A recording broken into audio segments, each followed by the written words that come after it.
It's Saturday morning in Antigua, Guatemala, and hundreds of people take to the streets to show their political colors. Elections are less than a month away, and supporters of the opposition leader party are out to rally new recruits.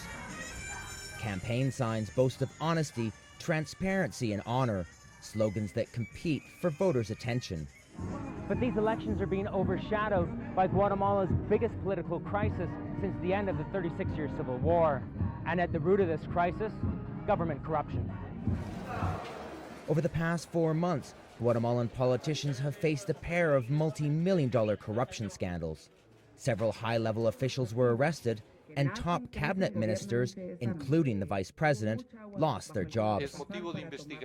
The head of CICIG, a United Nations-backed commission whose investigations led to the probes, says criminal groups often gain a foothold during political campaigning. In general, corruption is at the root of the country's electoral political financing. Unfortunately, this has produced an explosion in organized crime. Criminal interests, including drug traffickers, are involved in political activity, which has co-opted the state.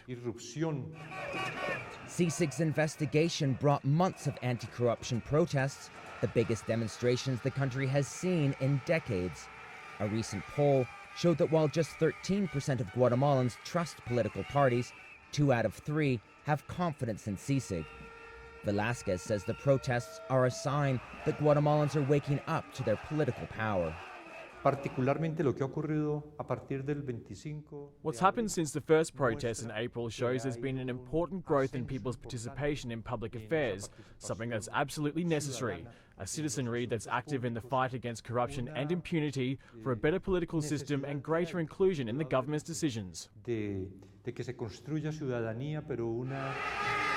On September 6th, Guatemalans will vote for the men and women who will lead their country for the next 4 years. Many say the potential for change has rarely been so close. David Mercer, Al Jazeera, Guatemala.